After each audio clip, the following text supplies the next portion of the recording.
El sistema político de Cuba ha sido desde el triunfo de la Revolución Cubana en 1959 el de una democracia popular o un típico Estado socialista, con una socialización de los medios de producción. Durante casi 50 años Cuba fue dirigida por Fidel Castro, primero como primer ministro en 1959 y luego como presidente del Consejo de Estado, el máximo órgano ejecutivo, y el Consejo de Ministros en 1976.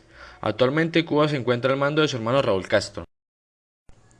La actual Constitución de Cuba, reformada en 2002, establece que Cuba es un Estado socialista de forma irrevocable, impidiendo cualquier modificación del régimen socioeconómico. La Constitución dice en su artículo 5 que el Partido Comunista de Cuba, martiano y marxista-leninista, vanguardia organizada de la nación cubana, es la fuerza dirigente superior de la sociedad y del Estado, que organiza y orienta los esfuerzos comunes hacia los altos fines de la construcción del socialismo y el avance hacia la sociedad comunista. La oposición política al sistema de gobierno en Cuba ha aumentado considerablemente en las últimas décadas. Algunos de los conocidos grupos opositores cubanos son las Damas de Blanco, Movimiento Cristiano de Liberación, Movimiento Femenino Marta Abreu o el Movimiento Nacional de Resistencia Cívica Pedro Luis Boitel. En menos de un año, la oposición cubana ha perdido a dos de sus más importantes líderes. El 14 de octubre pasado se apagaba la vida de Laura Polán, coordinadora principal de las Damas de Blanco, y figura clave en la excarcelación de los prisioneros de la Primavera Negra. Hace una semana falleció a consecuencias de un accidente aún por esclarecer Osvaldo Paya, fundador del Movimiento Cristiano Liberación. Estos activistas contaban con un gran reconocimiento nacional e internacional y su ausencia física llegan en un momento de búsqueda de nuevos horizontes para el sector disidente. De ahí la necesidad de analizar el escenario en que estas muertes se han producido y el efecto que podrían tener en un futuro inmediato. Si de algo no quedan dudas es que la oposición cubana radicada en la isla se caracteriza por su carácter pacífico y ha renunciado a la violencia de las armas. Ha preferido basar su accionar en programas políticos, documentos en los que exige el respeto a los derechos humanos, demostraciones callejeras, carteles pintados en las fachadas o simples reuniones a puerta cerrada. Se comporta y manifiesta de una manera mucho más democrática que el gobierno instalado en la Plaza de la Revolución. A la oposición cubana le está negada la posibilidad de acceder a los medios masivos de comunicación. Eso limita significativamente la capacidad de difundir sus propuestas y programas políticos. En lugar de permitirles al menos un minuto frente al micrófono, el gobierno de Raúl Castro utiliza la televisión y la prensa oficial para acusarlos de asalariados del imperio.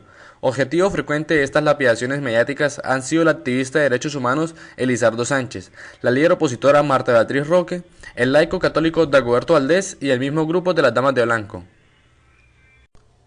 Durante la revolución y bajo la amenaza de invasión por parte de Estados Unidos, Cuba se convirtió en una sociedad sumamente militarizada, preparada en todo momento para la guerra. Desde 1975 hasta finales de 1980 fue la masiva ayuda militar soviética la que le permitió a Cuba mejorar su capacidad militar y proyectar su poder en el extranjero. En 1990, la Fuerza Aérea Cubana, con alrededor de 150 cazabombarderos suministrados por los soviéticos, incluyendo MiG-23 y MiG-29, Cuba era probablemente la mejor equipada de toda América Latina. En 1995, se estimaba que las Fuerzas Armadas cubanas tenían alrededor de 235.000 miembros de personal activo.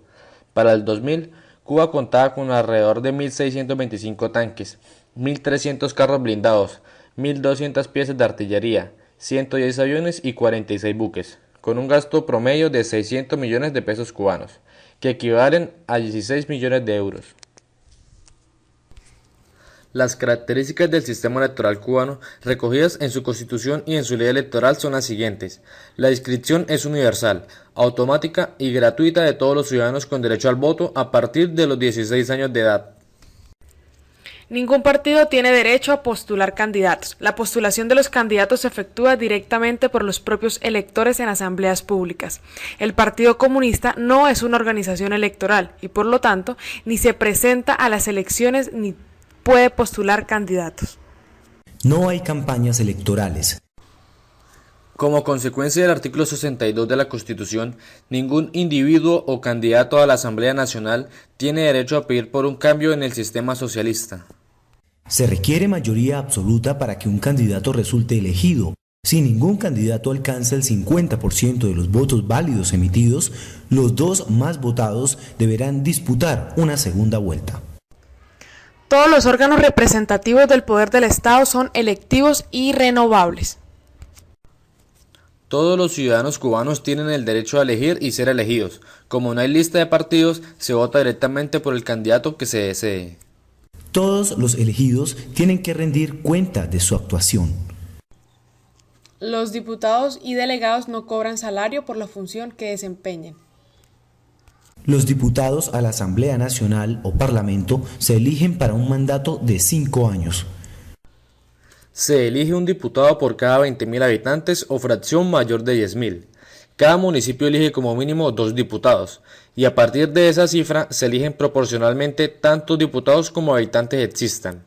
El 50% de los diputados tienen que ser delegados de las circunscripciones electorales municipales, las cuales tienen que vivir en el mismo territorio. Al ser la Asamblea Nacional el órgano supremo del poder del Estado y estarle subordinada a ella las funciones legislativas, ejecutivas y judiciales, el jefe de Estado y de gobierno no puede disolverla.